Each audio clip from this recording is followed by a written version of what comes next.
The silent shift. Something ancient is stirring. Not loud, not obvious, more like the breath before a storm.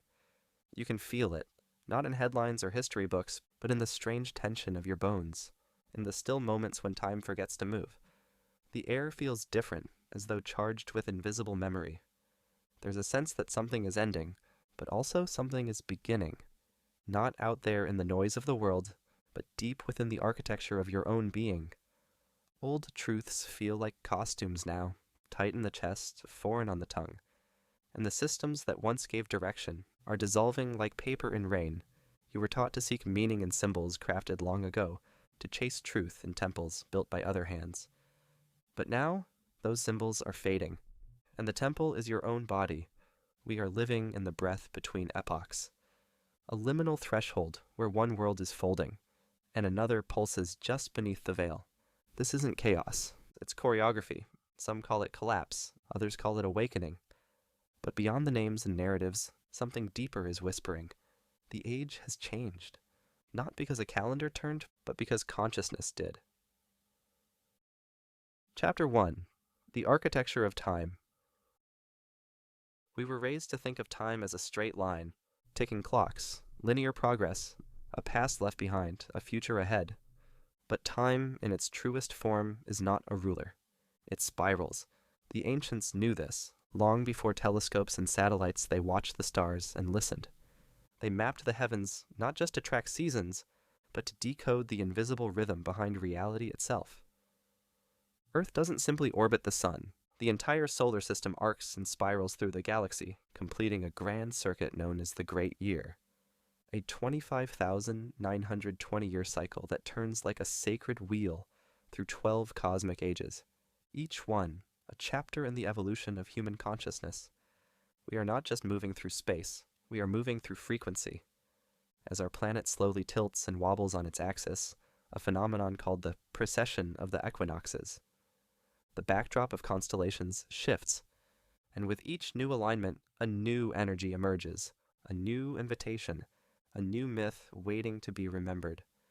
The age of Pisces was an age of devotion, of surrender, of looking upward for salvation. The age of Aquarius is something else entirely. Chapter 2. The Threshold Between Ages. We are standing between breaths, between what was and what is still becoming. This isn't a metaphor, it's a vibration. Something is shifting, and not just in politics, climate, or technology, but in consciousness itself. It is subtle, but unmistakable. The way old truths no longer resonate. The way silence suddenly feels louder than the news. The way dreams now carry a weight they never used to. The age of Aquarius is not a date on a calendar. It's not an astrological mood or spiritual trend. It is a frequency, a slow, sweeping change in the energetic atmosphere that shapes how we think, how we feel, and how we live. And we are already in its margins. Pisces whispered, "Believe." Aquarius thunders, "No." But this knowing isn't academic. It's not learned from books or sermons. It comes from within, from the body suddenly rejecting routines that once felt safe, from the soul pulling us toward something we can't name yet, from a longing not for answers, but for truth. Many feel disoriented in this time, not because we're broken, but because we're tuning to a frequency we were never taught to hear. This is the threshold, not the destination, the place where old systems glitch and stutter, where our inherited beliefs begin to dissolve, where we are asked to see without clinging, to let go without knowing what comes next. It's a strange kind of initiation, and it begins not with a loud revelation, but with a soft remembering. Chapter 3. The End of One Myth, the Birth of Another.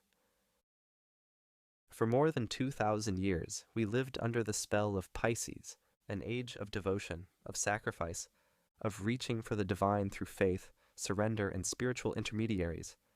We believed in saviors, in messiahs, in martyrs.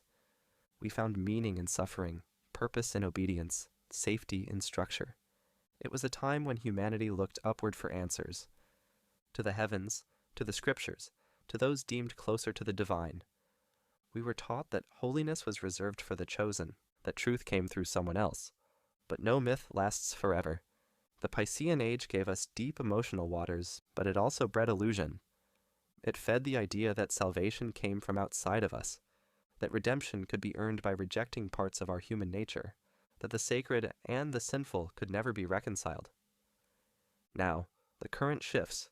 The myth of the Savior begins to fade, not in disgrace, but in completion, because it has fulfilled its role. And in the hush of that ending, another story begins. The Aquarian Age does not ask for blind faith. It asks for conscious connection. It invites us not to believe in a God, but to experience divinity directly. Through nature, through vibration, through the wisdom encoded in our own nervous systems. This is not the death of spirituality. It is its maturation. No longer are we children begging for approval from the cosmos. We are becoming cosmic citizens, capable of co-creation, capable of responsibility, capable of embodying the very energies we once worshipped. The Piscean Age was oceanic, boundless emotion, deep surrender, the beauty of mystery. The Aquarian Age is crystalline, clear, disruptive, electric, and so the tides recede, the waters still, and in their reflection we begin to see who we really are. Chapter 4. The Spiral of Time.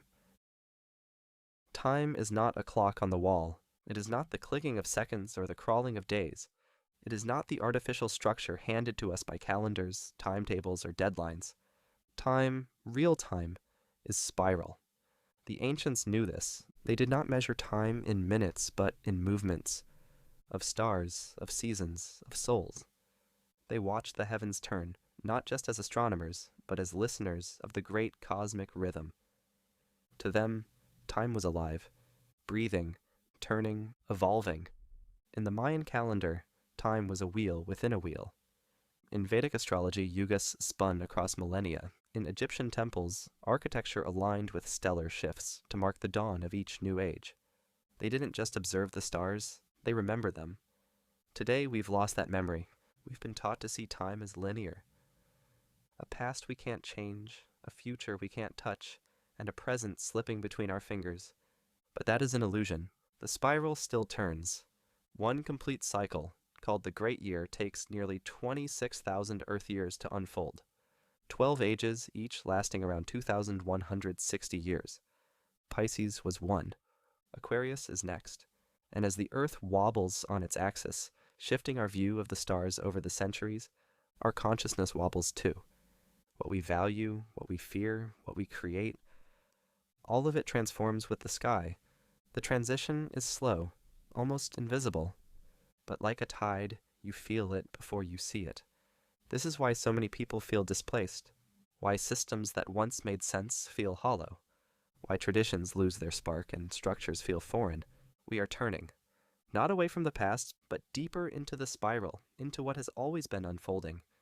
The age of Aquarius isn't coming, it is arriving, with every disrupted thought, with every gut-level knowing, with every strange electric sense that time is speeding up, bending, becoming unfamiliar. That is not anxiety. That is recalibration. You are syncing with the spiral again. You are remembering that time does not march forward, it spirals upward, and you are being carried. Chapter 5. The New Nervous System. If your chest has felt heavy lately, if your sleep feels broken or your thoughts refuse to settle, if you've cried without knowing why or laughed while grieving, you're not losing your mind. Your body is remembering something your intellect cannot explain. The nervous system, the sacred interface between soul and flesh, is being retuned. It is not malfunctioning. It is responding. Because as the cosmic frequency shifts, your body, your biology, your electricity must shift with it. Think of your nervous system as a living antenna, receiving signals not only from your environment, but from the deeper energetic grid of the Earth, the Sun, and the galaxy itself. As the Schumann resonance fluctuates, Earth's natural frequency, you feel it. As solar flares intensify and the magnetic field weakens, your cellular intelligence receives the update. Photons, light particles from deep space, interact with your DNA not just as information, but as activation, and your nervous system is where that signal is integrated. But it's not painless. Because evolution never is, you might feel overwhelmed without cause, triggered by things that never bothered you, drawn to silence, to nature, to distance from noise. This isn't depression, it's detox. It's dissonance being released from the body. Centuries of conditioning unraveling from your spinal cord like a snake shedding its skin. The age of Aquarius brings a new template, not just ideologically, but physiologically. We are being prepared for a world where intuition matters more than logic, where coherence matters more than compliance. But to receive those new signals, the nervous system must first flush the static. And static is everything unprocessed. Every repressed truth, every lie you told yourself to survive, every feeling swallowed to keep the peace. It doesn't just rise mentally, it rises electrically, in pulses, in surges, in heartbeats. This is why you may feel like your body is no longer your own, because in a way, it isn't. It belongs to a version of you that is being left behind. So breathe, deeply, gently. You are not sick. You are synchronizing. You are not breaking down. You are being recalibrated to hold more light, to feel deeper truth, to embody a higher octave of reality. Your nervous system is not betraying you. It is becoming you. Chapter 6. The End of Belief, the Rise of Knowing. For over 2,000 years, we were taught to believe. We believed in gods above and saviors beyond. We believed that truth lived in temples, cathedrals, and institutions. We believed that someone out there knew better than the still voice within. We kneeled before doctrines. We memorized prayers. We gave our power away, not out of weakness, but longing. Longing for certainty. Longing for meaning in a world that felt too vast to comprehend. And belief gave us that structure. It was the scaffolding of the soul in an age when inner knowing was too dangerous to trust. But that age is closing. The Aquarian frequency doesn't ask you to believe. It asks you to remember. Not because someone told you, but because your bones whisper it. It calls you to move from faith to frequency, from borrowed truth to lived resonance. This is the end of spiritual outsourcing. You no longer need an intermediary between you and the divine. You are the temple. You are the sacred text, and what you feel when your heart softens and your chest expands. That is the gospel of the Aquarian age. Knowing is not loud. It doesn't demand allegiance. It doesn't wear robes or flash credentials. It simply is. It lives in how your body responds to alignment, in how you light up when something resonates, in how you suddenly know when to walk away, even if logic argues otherwise. To know is not to explain. It is to embody. This knowing emerges when you stop trying to convince yourself, when you stop asking others for permission, when you start trusting the internal calibration that cannot be measured, only honored. The Piscean age was about following. The Aquarian age is about feeling. Not surface feelings, but deep attunement. Not reactions, but intuitive perception. Not belief for comfort, but knowing through contact.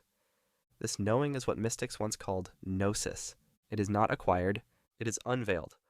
The veil is thinning, not between you and some distant heaven, but between your conditioned self and your essential truth. As systems built on belief collapse, the invitation is not to find something else to cling to, but to unlearn the habit of clinging. The age of knowing is not comfortable.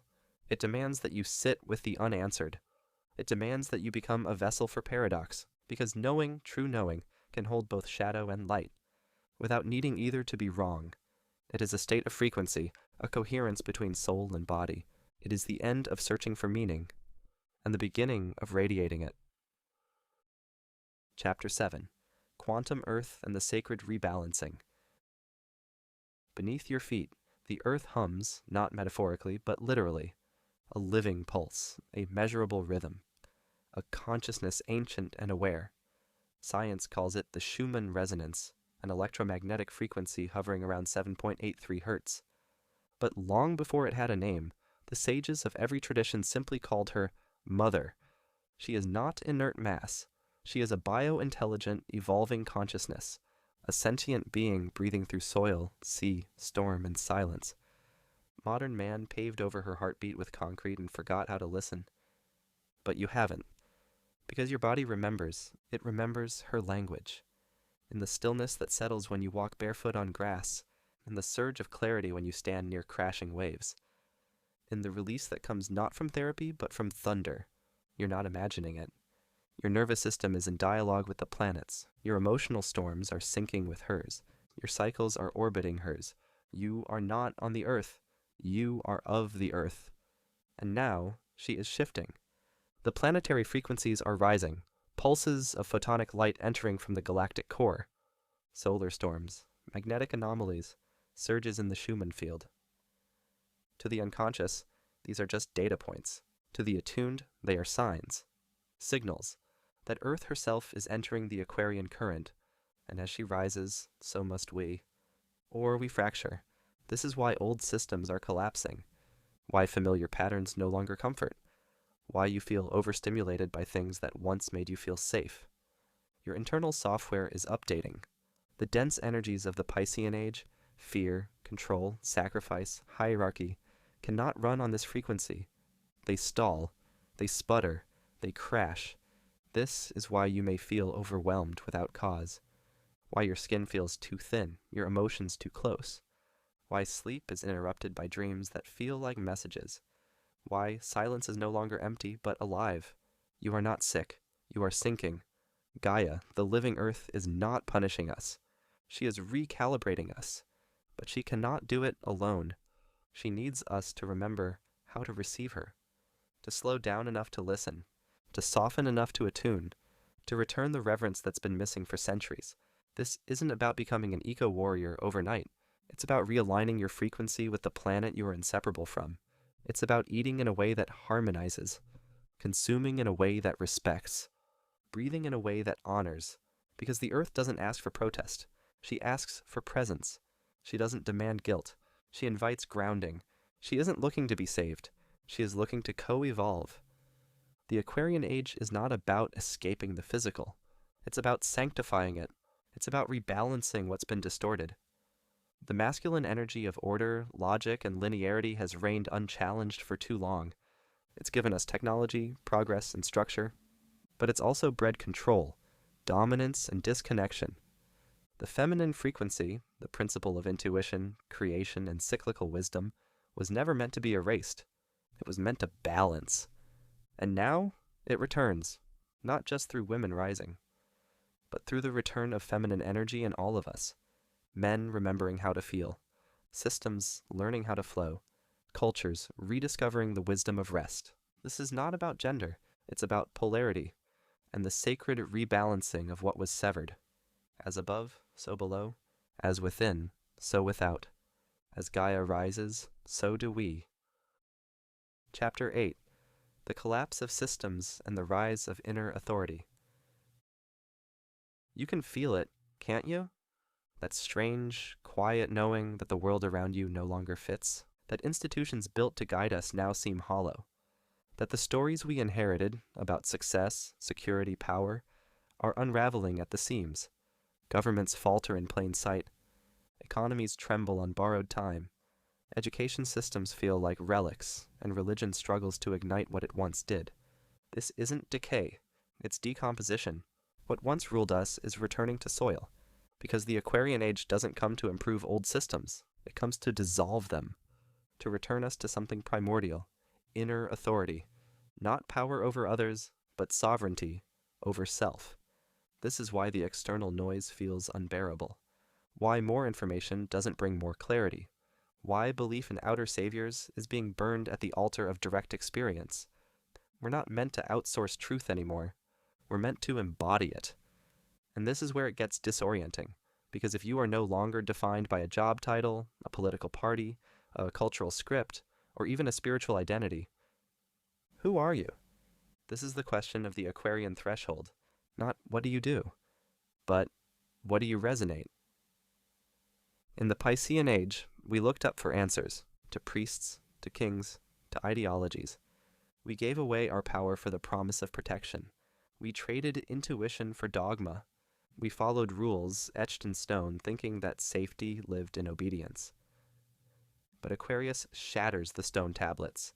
It sends lightning through the temples of tradition. Not to destroy meaning, but to awaken it from within. Your own body becomes the scripture. Your nervous system, the oracle. Your dreams, the revelation. You no longer seek a map. You realize you are the compass. This is why the collapse feels so personal. It's not just the world crumbling out there, it's the internal scaffolding, false identities, inherited beliefs, outdated roles, falling away. It's terrifying, but it's sacred, because the void they leave behind is not emptiness, it's space. For the voice of your soul to emerge without static. This isn't about becoming perfect, it's about becoming present.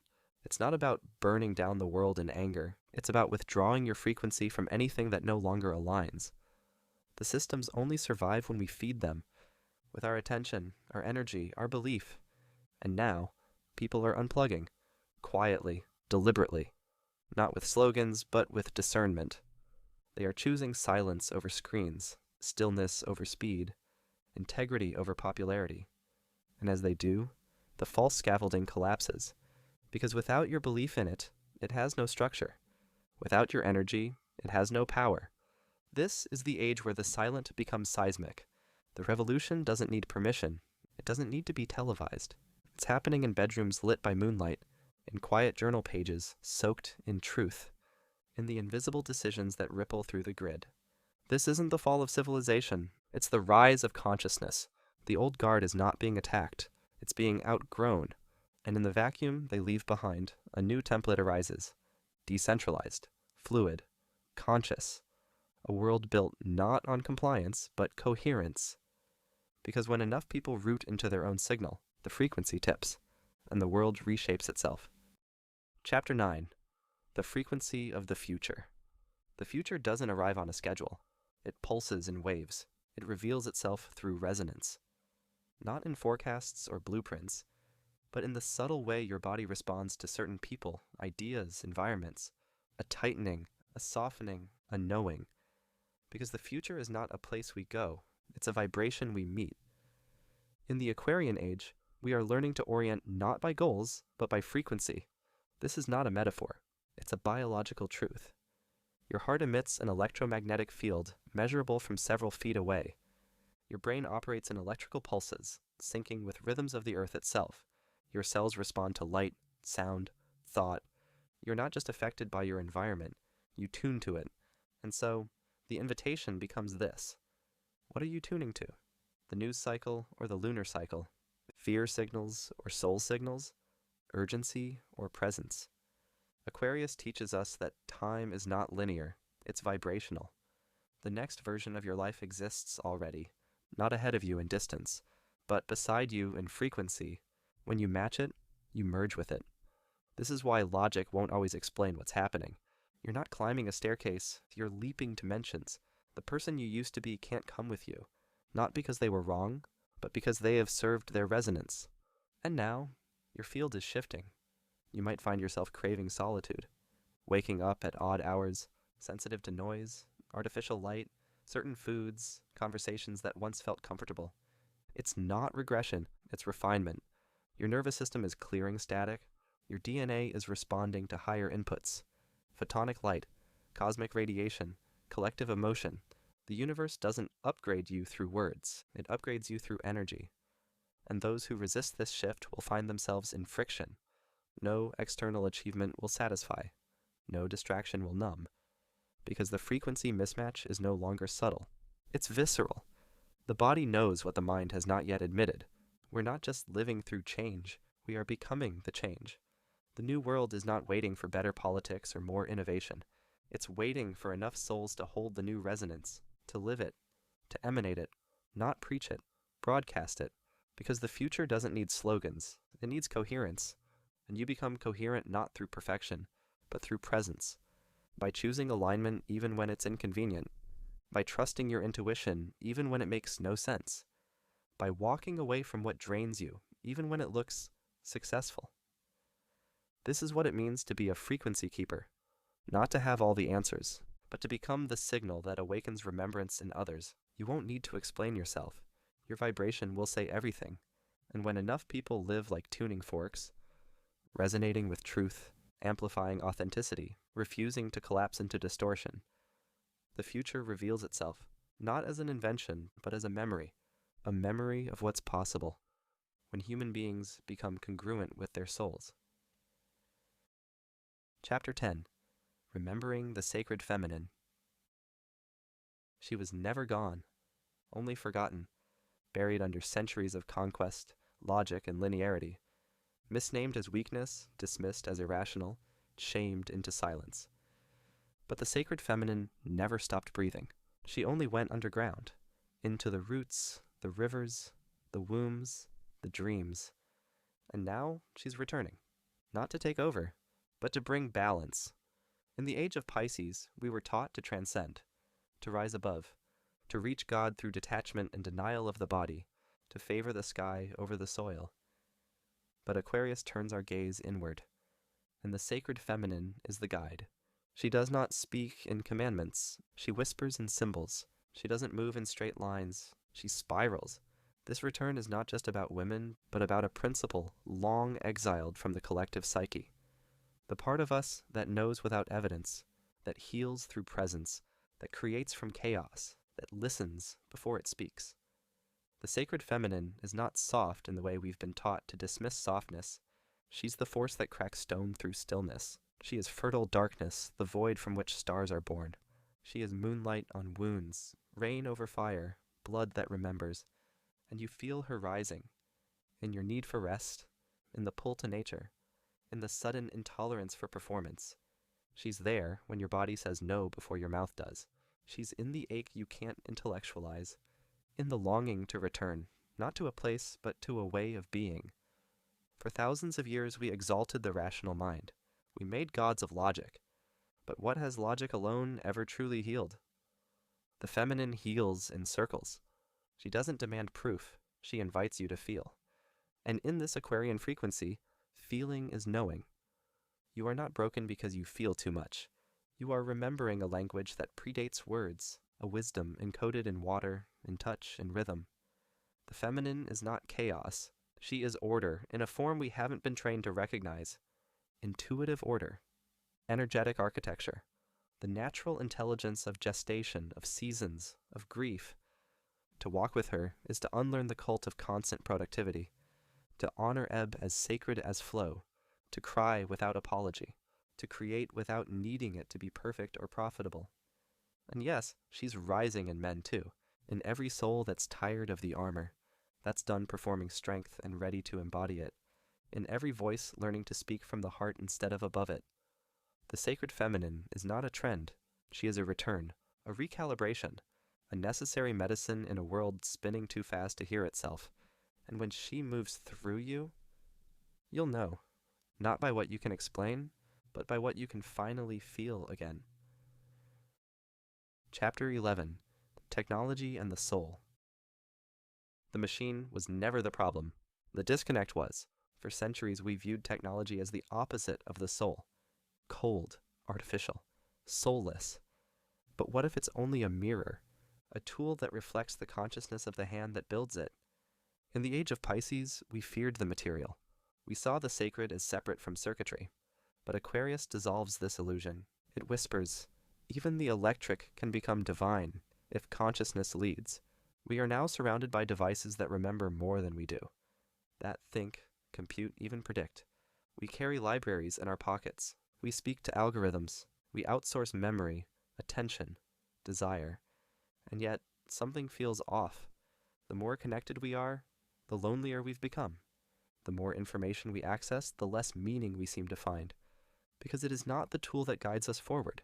It is the intention behind it.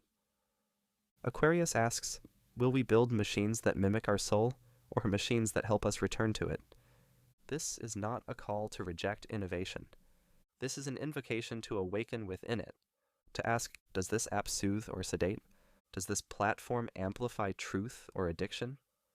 Is this upgrade deepening my awareness or fragmenting my attention? Technology can be sacred when it extends our consciousness, when it decentralizes power, when it liberates creativity, when it mirrors back our soul, not just our data. The ancients understood this differently. Their pyramids were not just tombs, they were frequencies, instruments of energy, structures that aligned with stars, breath, and human intention. The future can remember what the past once knew. Imagine, Cities designed not for profit, but for resonance. Machines that regulate your nervous system. Architectures that heal you as you walk through them. Interfaces that encourage presence, not addiction. AI can assist, but it cannot awaken. Only you can do that. No algorithm will teach you stillness. No neural network will replace your intuition. No code will decode your purpose. Because consciousness is not a simulation. It is a song only the soul can hear. So let your tools serve you, not master you. Let your attention be currency, and spend it where it multiplies your aliveness. In the age of Aquarius, the question is not, how smart is the machine, but how sovereign is the soul that programs it? Energetic sovereignty. There is a moment on every spiritual path when the seeker must stop seeking, not because the questions have ended, but because the answers are no longer outside them. You begin to sense it. That the authority you once projected onto teachers, texts, traditions, was only ever a placeholder for your own awakening. This is the Aquarian teaching whispered in symbols and frequency.